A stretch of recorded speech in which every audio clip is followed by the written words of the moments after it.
بادشاہ نے نا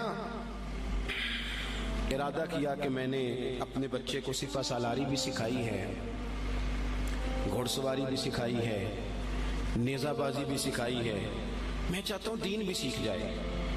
ایک بڑے زبردست عالم تھے، ان کے ذمے لگایا کہ آپ میرے بچے کو دین کا علم پڑھائیں۔ انہوں نے مکمل جد و جہد کے ساتھ 7-8 سال میں نا پورا عالم بنا دیا شہزادے کو۔ میری باتوں کی سمجھ آ رہی ہے آپ کو؟ کس کو؟ شہزادے کو۔ کس کو عالم بنایا جی؟ میرا بچہ بھی شہزادہ ہے نا، تو آپ کا بھی شہزادہ ہے۔ تو شہزادہ تو وہ ہونا چاہیے نا جس کو کسی کی محتاجی نہ ہو، اسے کچھ آتا جاتا ہو، لیکن نرا وہ شہزادہ ہی ہو، ویسے اسے کچھ بھی نہ پتا ہو تو زیادہ نہیں چلے گا۔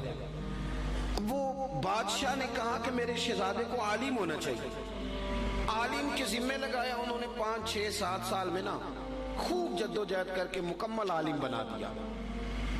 ہارون رشید نے بھی کہا تھا امام کسائی سے کہ میں چاہتا ہوں آپ میرے بیٹے کو پڑھائیں، لیکن میری گزارش ہے کہ میرے گھر آ کے پڑھائیں۔ تو امام صاحب فرمانے لگے یہ نبی پاک کا علم ہے، سب کا سانجا ہے، جہاں سب کے بیٹے بیٹھیں گے ہارون رشید کا پتر بھی وہی بیٹھے گا، گھر آ کے نہیں پڑھا سکتا۔ ہارون رشید نے اب جواب میں کیا کیا کہ امام صاحب کو نکال دو علاقے سے۔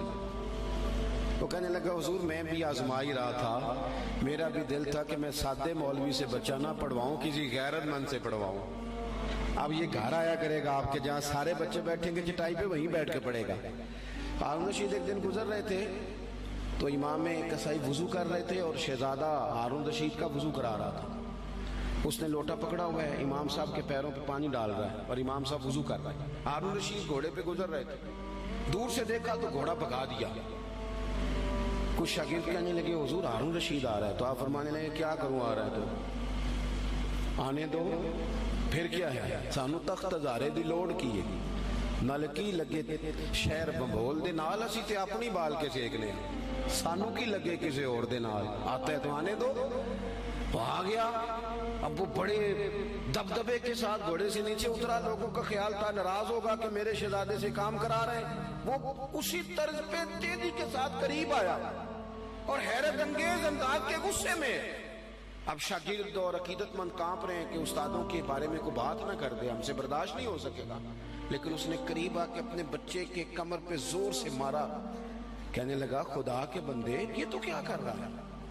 استاد اپنے ہاتھوں سے پیر دھو رہے ہیں، ایک ہاتھ میں لوٹا پکڑ اور دوسرے ہاتھ سے استاد کے پیر دھلوا، تو نے پورا عالم نہیں بننا؟ یہ کیا تو نے طریقہ اختیار کیا ہوا ہے؟ اس طرح کر کے اس استاد صاحب کی خدمت کر۔ تو وہ اس بادشاہ نے نا اپنے بیٹے کو پڑھانے کے لیے عالم کے ذمے لگایا، انہوں نے پوری محنت کے ساتھ پڑھایا۔ پھر وہ فارغ التحصیل بھی ہو گیا بچہ، ایک ہی بیٹا تھا، تو مکمل فارغ ہو گیا نا۔ تو استاد صاحب کہنے لگے پیغام بھیجا پتر کل نا مجھے تم سے کوئی کام ہے، میرے گھر آنا۔ مدرسے نہیں، گھر بلایا بچے کو۔ جب گھر آ گیا اندر سے کنڈی لگا لی اور چھڑی پکڑ لی، بہت مارا بچے کو، کمر پہ نشان پڑ گئے اور بلا وجہ مارا۔ اس نے کہا استاد جی میری غلطی۔ چپ کر، نادان، غلطی پوچھتا ہے، چل دوڑ جا۔ اس نے جا کے اپنی اماں سے شکایت کری کہ استاد جی نے بلا وجہ مارا ہے، میں تو پڑھ چکا ہوں، آپ کو وجہ نہیں تھی مارنے کی، کیوں مارا؟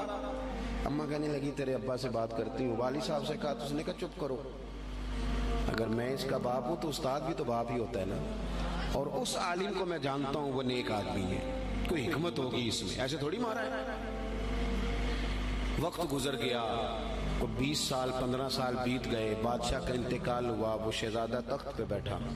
اس نے پہلا حکم یہ دیا کہ میرے استاد صاحب کو بلاؤ۔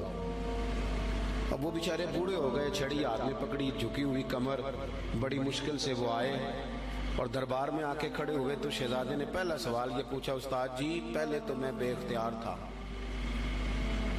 آج اختیار میرے ہاتھ ہے، وہ بتاؤ نا مارا کیوں تھا؟ غلطی کوئی نہیں، زیادتی کری آپ نے اور اتنا مارا کہ میں ابھی تک اس کی درد محسوس کرتا ہوں۔ تو استاد صاحب نے یوں چہرہ اٹھایا، آنکھیں کھولی، کہنے لگے پتر شکر ہے اللہ کا میں ابھی تک زندہ ہوں، اسی دن کے لیے مارا تھا جو آج آیا ہے، یہ جو تو نے مجھے کٹہرے میں بلا لیا ہے نا، ٹھیک کیا، اسی دن کے لیے مارا تھا۔ کہا کیوں، کس وجہ سے؟ سنیں جی سنیں، اللہ آپ کو جزا دے، اسی دن کے لیے مارا تھا۔ کہا کیوں؟ کہنے لگے پتر کتنے سال بیت گئے مار کھائے، کہا کو 20 سال ہونے کو ہیں، فرمایا تو بھولا تو نہیں نا؟ کہا استاد جی میں نے تو پہلے دن ہی آپ کو بلایا. کہنے لگے پتر بس مجھے پتا تھا ایک دن تو نے حکمران بننا ہے. تو بے اختیار تھا نا، میرا کچھ نہیں کر سکا. آج با اختیار ہوا تو بلا لیا نا. پتر تو حکمران بن گیا ہے، کسی غریب پہ ظلم نہ کرنا. اگر تجھے 20 سال نہیں بھولا تو اسے بھی قیامت تک نہیں بھولے گا. اور جب وہ اللہ کی بارگاہ میں با اختیار ہوگا تو تجھے بلوا لے گا. اس لیے مارا تھا کہ یہ جو ناجائز مار ہوتی ہے اس کی درد جاتی نہیں، اس کے نشان روح پہ پڑتے ہیں، دل پر زخم رہ جاتے ہیں. پتر تجھے آج تک نہیں نہ بھولا، اسی دن کے لیے مارا تھا کہ تیری تربیت ہو جائے. اٹھ کے اس نے استاد کے ہاتھ چومے، بٹھایا. کہنے لگا آج سمجھ آئی ہے، آپ نے صرف علم نہیں پڑھایا، آپ نے تو مجھے ہدایت بھی دی ہے. آپ نے تو اللہ کی بارگاہ سے مجھے ہدایت لے کے دی ہے، آپ نے تو میری ہدایت کی جانب رہنمائی کی. اتنا بڑا کام کر دیا. اپنے بچوں پر تھوڑا سا بوجھ ڈالے. اور میرے بھائی اگر ایک چھوٹی سی کھجور، صدقے کی کھجوروں میں سے امام حسین اٹھا کے منہ میں رکھ لے تو محبوب انگلی ڈال کے نکال دیتے ہیں. فرمایا پتر نہیں، ہمارے لیے ٹھیک ہے. ابا کیسے برداشت کرتا ہے کہ بیٹے کے منہ میں لقمہ حرام جائے؟ وہ کیسے برداشت کرتا ہے؟ ایک دوست مجھ سے کہنے لگے کہ گھر کے کونے سے نا رات کو رونے کی آواز آتی ہے، بڑے پیر صاحب آئے، بڑے عامل آئے، پر وہ ٹھیک نہیں ہوتا. میرا ذرا زیادہ قربت تھی، ورنہ ہر آدمی سے تو یوں بات نہیں کی جا سکتی. میں نے ان کے کان میں کہا کہ اگر بڑے پیروں کے آنے سے بھی نہیں نا مسئلہ ٹھیک ہو رہا تو ساری فیملی بیٹھ کے غور کر لو، وہاں کسی یتیم کے پیسے نہ لگ گئے ہوں، کسی بیوہ کا مال نہ اس کونے میں خرچ ہو گیا. یہ جو یتیم کے اور بیوہ کے اور غریبوں کے پیسے ہوتے ہیں، یہ تیزاب ہوتا ہے. تیزاب جدھر جدھر لگتا ہے وہاں سوراخ کرتا ہے. سب سے پہلے یہ نور علم لے جاتا ہے.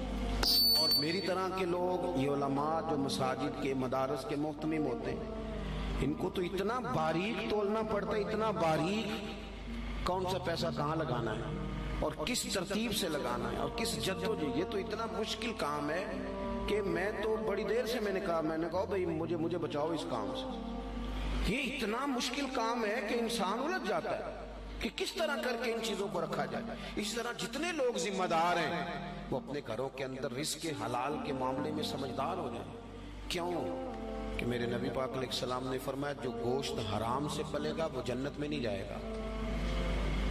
تو مجھے بتاؤ کوئی چاہتا ہے اس کی اولاد دوزخ میں جلے؟ پسند کرتا ہے؟ تو پھر ان کو رزق حلال کھلاؤ.